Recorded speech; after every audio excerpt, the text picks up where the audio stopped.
Hello.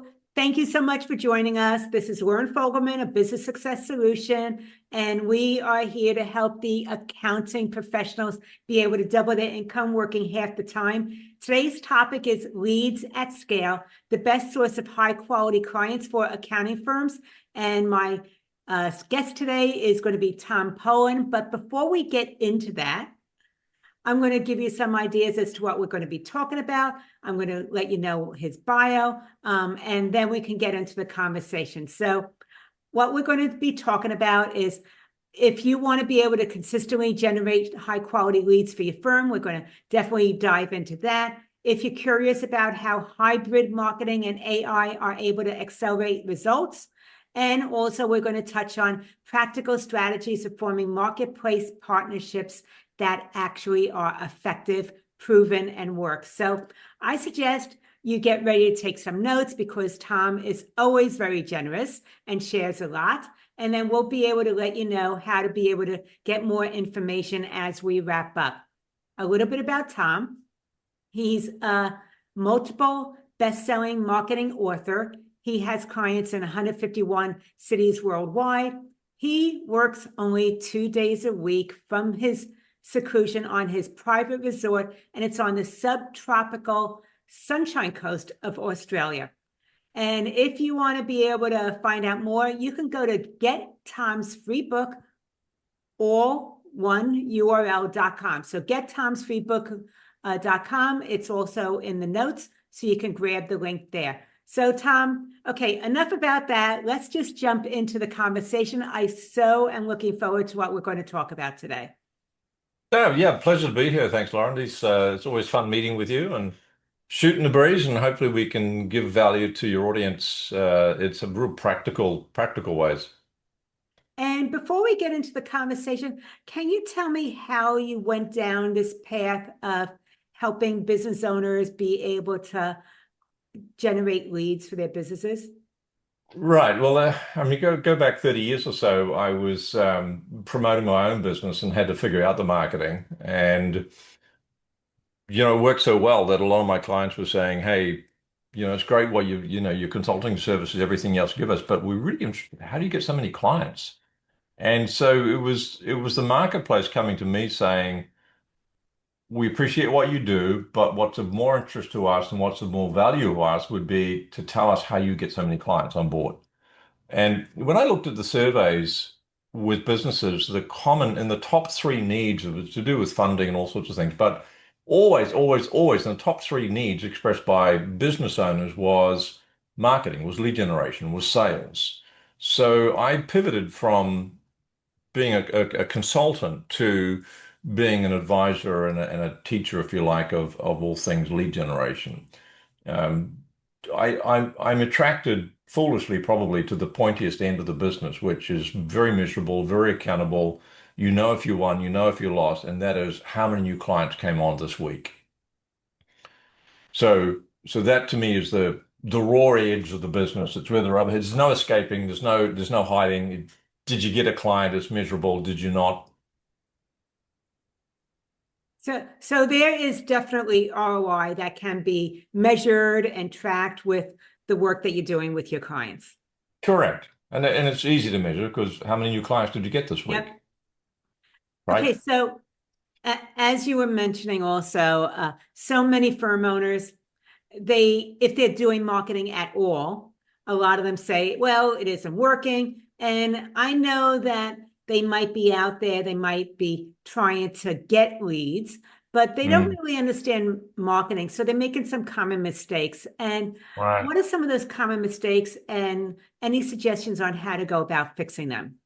Well, yeah, sure. Great question. I think in your space, you're working with people that provide services. So they provide advice, they provide services. It's not a physical product. So the biggest mistake that people make in your space is thinking that advertising will bring in new clients.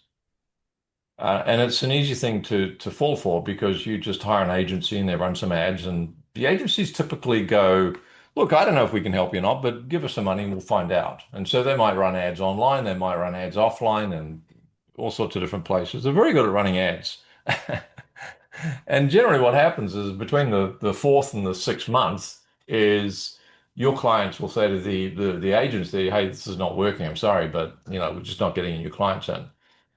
So when you market a set of golf clubs or a house or a car, that's a very different style of marketing. You can use advertising to effectively market those physical objects, but it doesn't work when you market consultancy services or bookkeeping or accountancy services or business advisory services. The only marketing you will see that's effective and that's sustainable is by the big firms, the PricewaterhouseCoopers or the EYs of this world, and they do brand style advertising. They have the budget to do that. But most CPA firms of a mid or a lower size, smaller size, don't have the budget to do brand advertising. Um, it's called a share of mind approach. What your people need is they need something that's benefit rich, that contains very specific and is differentiated. So if you just and forget about advertising, the best form of marketing for your sector is through other people's existing networks. So CPAs would have often had successful relationship cross-marketing with legal firms, for example, where the client list is a commonality, whether they're entrepreneurs or whether they're executives, there's commonality, the demographics, and the cross-marketing between the legal services and the accountancy services can be very effective. Um, and there's lots of different ways you can do that. You can do that with surveys, you can do it with free offers, you can do it with free trials. But the key takeaway here is that advertising is going to burn a lot of your marketing budget, and it should be avoided. People do it because it's easy. Just pay some money and see what happens. So that's the biggest mistake. Okay, so one of the things that you're talking about is really that marketing for commodities, widgets is different than it is for service-based businesses like bookkeeping and CPA tax firms. And 100%. what you want to look at is take an approach that isn't traditional, like buying ads, and really look at things that are benefit driven and start to differentiate you from other options that are out there that clients can choose. And these days, clients can choose onshore, offshore, and tech solutions sometimes when That's they're true. making comparisons. Right. So, so So based on that, it sounds like a better approach would be cross marketing. Is that pretty much right that I got it? yeah, it is. You're 100% correct. So with cross marketing, um, so the source of prospects from cross marketing, the quality of that is elevated considerably when the prospect has joined the other person's network for a similar reason to why they might buy from you. So, for example, financial planners, people join the financial planners network because they want to sort their money out and maximize growth opportunities, etc. Very similar reason to why they might engage a CPA. So a financial planner who has your ideal clients, let's say they're all business owners, in their list would be a happy hunting ground for you to do marketing with, cross marketing. Someone who had business owners, your target market perhaps, or the demographics right, who is offering mindset solutions, personal development solutions, is not going to be a great source. Even though they have your ideal clients, the reason people have joined that network is for something that's completely disconnected from the why they might buy from you. And this is a critical point to make. A network that has your ideal clients who have joined that network for a reason which is not aligned to why they might buy from you will not be happy hunting ground for you. And I know of professional joint venture managers, cross marketers who still miss this. So you've got to have both the demographic the same and the psychographic the same in order for cross marketing to work. And I think that that's a really important point that's very rarely ever talked about. Because Yeah, I've been in network meetings where they say, oh, if you're a service-based business, connect with the pest control people because right. they're in offices all day long. But what you're telling us is that you want the demographics the same and the psychographics where they're gravitating because there's a commonality between you and them. So And the commonality, as you've rightly pointed out, is beyond the demographics. It's the reason why they are there in that network. mhm. And if you want to, I can tell you that the second biggest problem is once people have nailed that and they understand that, the second biggest problem, mistake, is what I call Hugh Jackman marketing. Can you say that again? What is it called? Hugh Jackman marketing. Which Um, means, I need to explain, right? So true story, I'm having coffee with my wife one morning and I have this, I don't know, brain sneeze. And I say to her, hey, I'm curious, who do you think is the world's most irresistible man?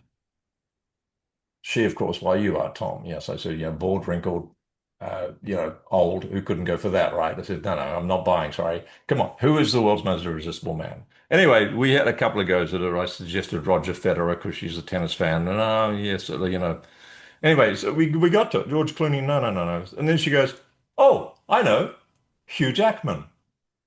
I said, oh, okay. So Hugh Jackman, what's most irresistible man? Well, what would you do? This is me, true story. I said to my wife, what would you do if there's a knock on the door right now and you put your coffee down, you went to the front door and you opened it up and it was Hugh Jackman. And he dropped to one knee and he held up a small red velvet box and he flipped the lid and there was a diamond ring sparkling there. And he said, look, you don't know me, but my name's Hugh Jackman. Would you make me the happiest man on earth? Would you run away with me and marry me? And well, there's a limousine waiting at the end of the drive, and we'll whisk you away to the helicopter, and we'll go to a Caribbean island. We'll live there the happy. What would you say to Hugh Jackman if he proposed to you like that?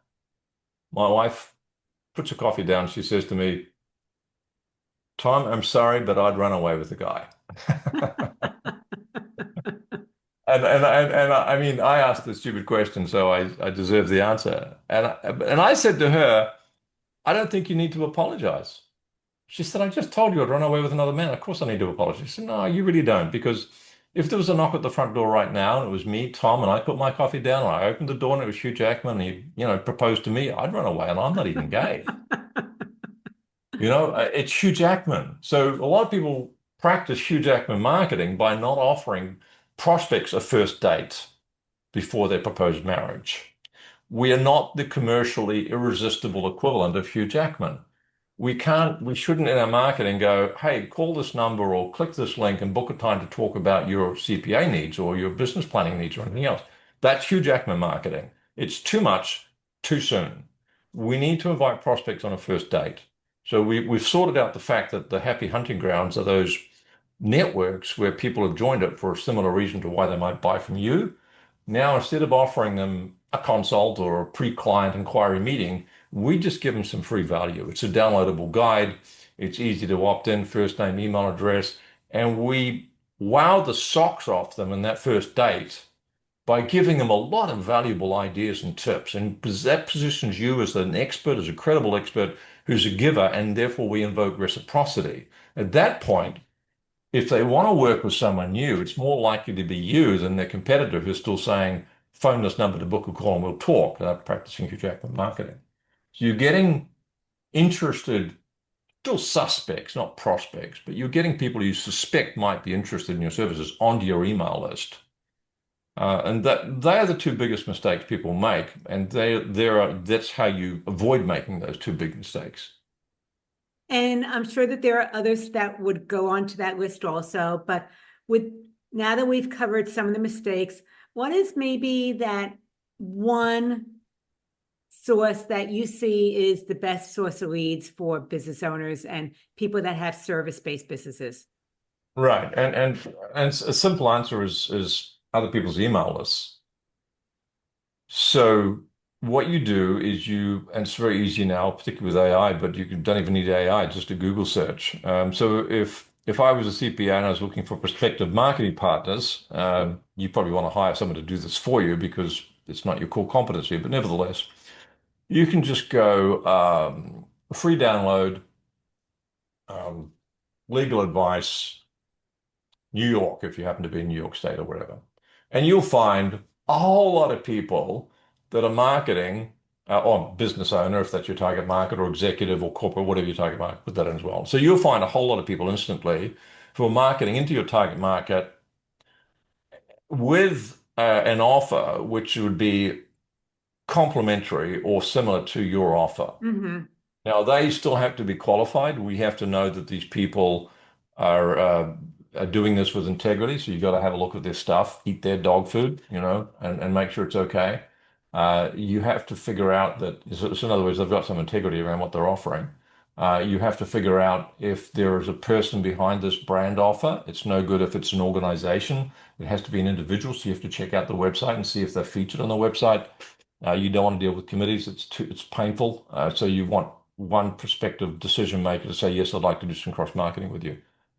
So you've got to make sure they're on they've got integrity around their offer. You've got to make sure that there's a person behind this, not a committee or an organization as such. You have to make sure that they're targeting the same demographic with the same psychographic. They should have covered that in the search criteria. And then you'll end up with a whole lot of people. And again, Hugh Jackman marketing applies. You just don't reach out to them and say, hey, my name's Tom. You don't know me, but would you like to get married? Would you like to do a joint venture? You get them onto your podcast, or you invoke reciprocation by offering to promote their free guide or whatever it is, their free webinar, their whatever they're free to your list.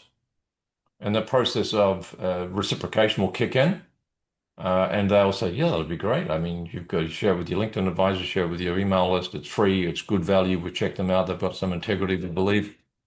And they'll say, yeah, that'd be great. What can I do for you? Okay. So And yeah, go ahead, Tom. yeah, so it's reciprocity, right? We are, unless people are sociopaths or narcissists, we want to keep the giving scoreboard around about the same, so that's what reciprocity is about. A neighbor calls me and says, do you want to come to dinner Friday night? And I say, yeah, it'd be great. And I want to check with my wife, but it'll be good. I say to my wife, George and Mary will invite us for dinner Friday night. Should we go? Yeah, we go. It'd be fun. What did they say to bring? I said, I asked that question. They said, don't bring anything. My wife says, Tom, they never mean that. You got to take stuff. So we take wine, we take chocolate, we take flowers. Why do we do that? Because of reciprocity. Because we have been, they've given us something generously, and so my wife feels we have to give back. Me, I've got Asperger's, I don't get it. But the next morning we have dinner, we give them all the stuff. The next morning there's a flower pot on the front because we gave them too much on the front doorstep. There's a flower pot. They've given something. This can go on forever, reciprocity, right? So in marketing, how that plays out is if you do something that helps someone with their marketing, they will want to do something to help you with your marketing. Mm-hmm. And basically what I call that is the golden rule of marketing. So it's about you want to give before you can expect to get. 100%. And not everyone will reciprocate, but 2 out of 3 will. And one of the things you did talk about is people's email list. Now, there's a lot of firm owners that really don't have an email list, or they're doing email marketing. Is there a way to still be able to activate that reciprocity without having an email list? Well, it's difficult. Yes, there is. I mean, there are LinkedIn connections, there's other social media connections, perhaps. But the easiest, and my advice to people is if you don't have an email list, start because it's a gold mine. You essentially have 2 objectives with your marketing. One is to build an email list, and forget SMSs, forget WhatsApp, forget it. It's the email list is still reigns supreme in terms of reachability. Mm-hmm. So you start with that. I started the current business, forerunner the current business. I started in 2008 with 8 email subscribers. So now we've got tens of thousands, but the important thing is to start.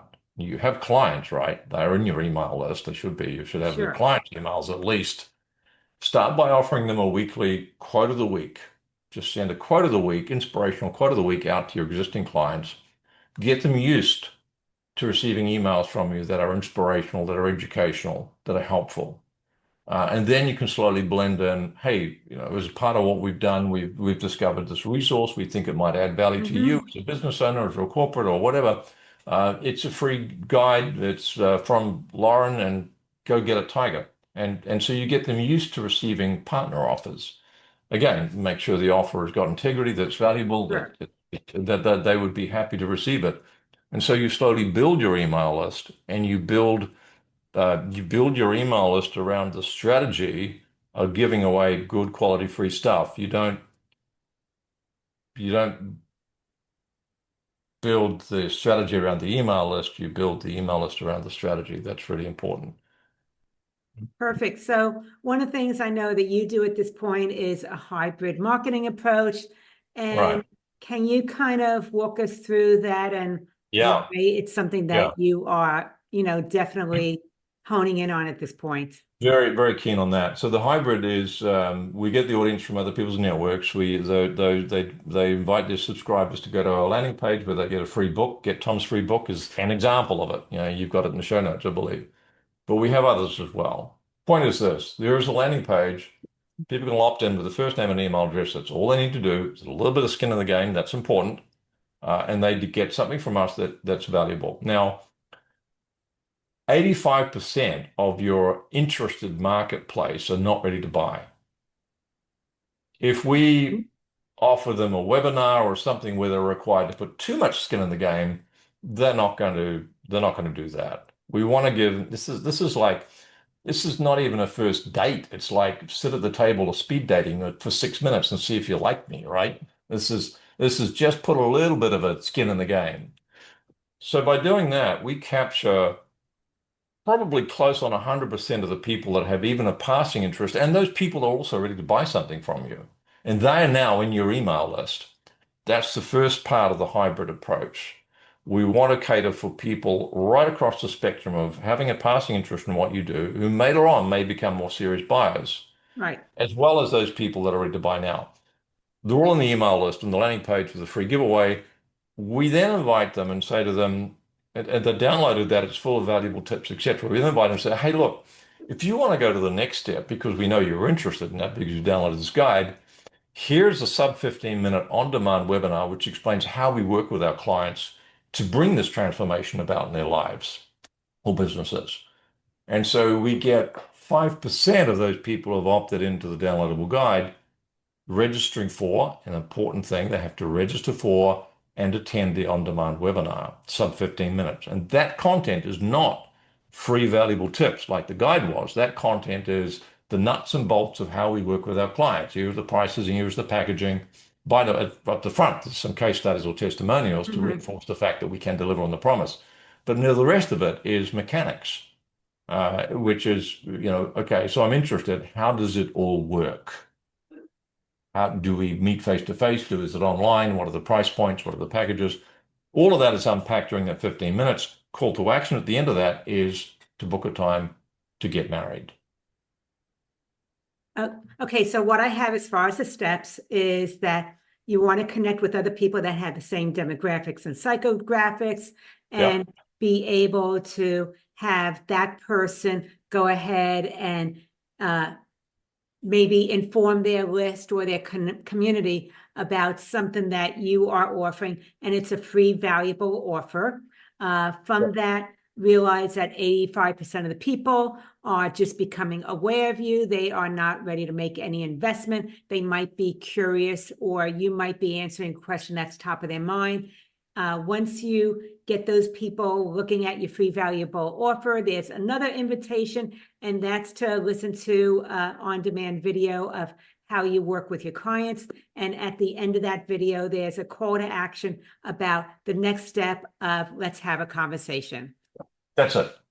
And every time the people who end up buying pass through about 5 different filters, a bit like a water filtering system that takes dirty, polluted water and turns it into something that's pure and drinkable and healthy. That water filter will have a series of filters. And you put enough water in one end and you get pure drinking water out the other end. If you don't put enough water in, you get nothing out the other end, just drips. And if you don't have enough filters, you get a lot out the other end, but it's dirty. And that's very much like marketing. If you don't have enough filters in place, you end up with a lot of prospects, but they're not ready to buy or they don't have the money. You just waste time talking to people who you can't help yet. If you have enough filters in place, the people you talk to are ready to buy. They've confirmed they've got your money and their budget already, and they are prepared to make a decision at that meeting, yes or no. Yes is fine, no is fine, but if you make a decision, we can move forward together or move on. So that whole process is designed to filter people out. It's almost an anti-marketing process so that the people you spend your time with are people you can genuinely most likely help and who are ready to go ahead and buy. And I agree with that approach. So one of the things that I'm a big fan of is remove your appointment calendar from your website because you want to go through some steps of pre-qualifying clients before they actually are able to book a meeting, simply because your time is so valuable. And you don't Correct. want to spend time with someone who really was never interested in moving forward anyway. So Correct. Yeah. this is a So way to so be able to it's pre-qualify uh, them. yeah, 100%. And just to clarify, my booking calendar is on my website, but you're not going to find it Yeah. unless you've gone through our filter process. All right. And the other thing is, I mean, every CPA in the world probably has a link somewhere on the website saying book a time to have to Mm-hmm. get married. We talk about getting married, right? Hugh Jackman marketing. So by having this on your website, you're essentially putting your hand up and going, we need you. And human psychology being what it is, as soon as someone feels that you need them more than they need you, everything from aversion to apathy kicks in. The thing that is most appealing and attractive to human beings is the things that they're not sure that they can have. Will I qualify? Mm-hmm. Will they take me on as a client? Am I the right fit? Do I have the money? Now, if it's impossible to get a thing like I don't want to be King of England for lots of reasons, but other than that, I can't be, right? So it's an impossible dream to be an astronaut and walk on the moon. Not going to happen. So I have no desire to try and extract that. But I might be able to beat my neighbor at tennis. I'd like to see, right? It might be possible. So the thing that we think we have to qualify for that might be a bit harder to get is psychologically far more attractive than the thing that we think we can have anytime. Mm-hmm. And one of the things that I know is that, and you mentioned not all marketing is created equal. So there's a lot of firm owners that do marketing, not the advertising like on Google, but they're going to a lot of different network meetings. All right. And some meetings are more effective than others. So is there Uh, something you suggest so that they're actually more effective in finding marketing partners that are going to actually get some results and there's going to be a good ROI? yeah. I mean, outside of networking meetings, do you mean? Well, not all networking meetings are going to create great leads No. either. Well, So I think that I, it's more the I, strategy, whether it's a network meeting or something else. well, with the net, I mean, I've covered the broad strategies in terms of OPN. If you're going to go to a networking meeting, and I personally have a pathological, passionate dislike of doing that. But I know some people enjoy it, and if you're someone who enjoys going to networking meetings, you should definitely do it. And I don't just have a business card, and a reverse of the card, I'd have the landing page URL for the free guide.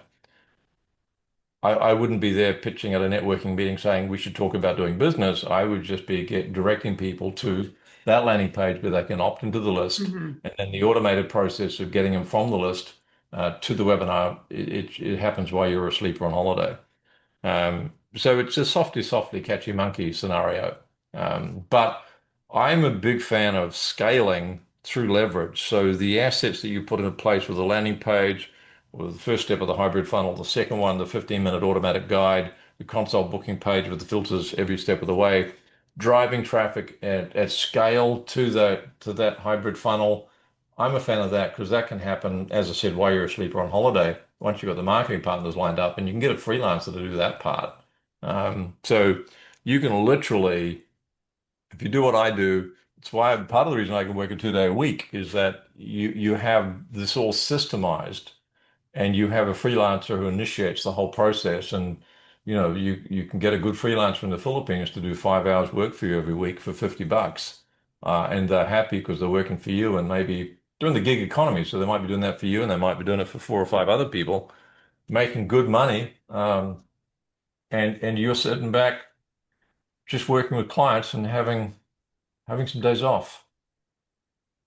And I think that scaling through leverage is definitely the way to go. Much better or effective sometimes than one-to-one conversations.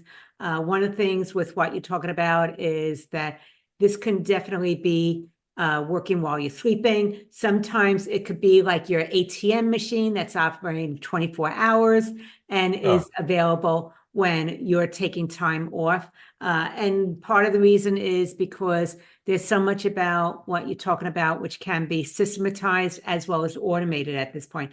Nobody needs to be in front of their computer or hands-on 24/7. It's more like Yeah. set it and forget it until you're ready to revise it. 100%. And you got to, it's the analogy I use for folks is, ask them a question, what's the hardest part about getting a train from A to B? And the answers might be, well, you've got to get the right locomotive driver, you've got to build the train, you've got to, whatever you want to do, get the right fuel. But the hardest part actually has nothing to do with the train, it's laying down the train tracks. And the train tracks are a metaphor for the systems, the processes, the procedures. And if you get that right, you can run 1,000 trains across that train track every day. And they don't go anywhere else. They arrive at a predetermined destination because you've done a good job of laying down the train tracks. And marketing and the systems around marketing is exactly like that. You do the hard work in laying down the landing page, downloadable guide, the emails taking people from that new subscriber status to a webinar attendee. From there, lay down the train tracks, do the hard work, and then I wouldn't say it's set it, forget it, but a lot of the heavy lifting has been done. Yeah, so I think you've summed it up really well. Probably because we do something very similar to what you do, right? So we're singing off the same hymn sheet here. Absolutely.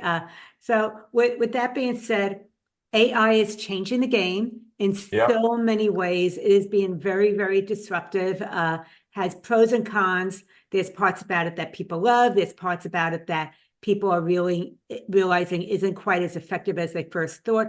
So how would you suggest that AI comes into all of this and right. can be an advantage to your strategy as opposed to you sounding canned, or that it's really AI talking and not a real person? Yeah, it's kind of like chopping wood. I mean, you can get AI to chop your wood, but you're still going to have to sit there and make sure the parts that chop sits into your fireplace. So it's AI plus human. That's the way it works. And AI accelerates the writing of a landing page, accelerates the writing of a guide, accelerates the putting together of the PowerPoint for you to record for the online. So everything gets faster with AI. Where we're at right now is, like the wood chopping analogy, the AI is chopping all the wood. You've got to have a look at each piece and make sure it's going to fit in the fireplace. AI needs different iterations. They need fine tuning. Do this, X, Y, Z, boom. Oh, that's not quite right. Can you change this to this and this? Boom, off it goes again. Now that AI will get better and better and better, and those iterations will become less and less. We will get better at giving AI instructions, but right now we use AI to massively, massively, massively accelerate the creation of landing pages, of downloadable guides, of webinars, etc. So AI can shrink a task from, I would say, 30 hours down to 90 minutes. Phenomenal. And still, if you understand how to do the iterations, it'll still be your voice. Um, Yes. so, so that's where we use AI. We are starting to use AI in identification of marketing partners as well. It's very exciting how we can do that, and it's all about shrinking manpower hours from, by 80%, by 90%, by 95%. Still need the human touch. AI gives you the quantity, it gives you the speed. The human touch is going to give you the quality. And I think along with that, AI has sometimes the ability to give you the right words when you might not be able to find them yourself. So instead of getting stuck on that word or how do you communicate this, AI can actually Uh, facilitate that It, process it, too. it's incredible. And words are where a lot of people do get stuck. How do I articulate this in such a way that my marketplace Mm-hmm. will relate to it, that it's simple enough, that it's clear enough? I'm blown away with AI. We did a lot of work last year um, creating AI assistants for our clients. And initially, they say science advances funeral by funeral. Initially, I was like one of those old scientists going, yeah, I don't know about this. But as soon as I dived into it, I was just blown away with how the results were not just fast, but they were impressive.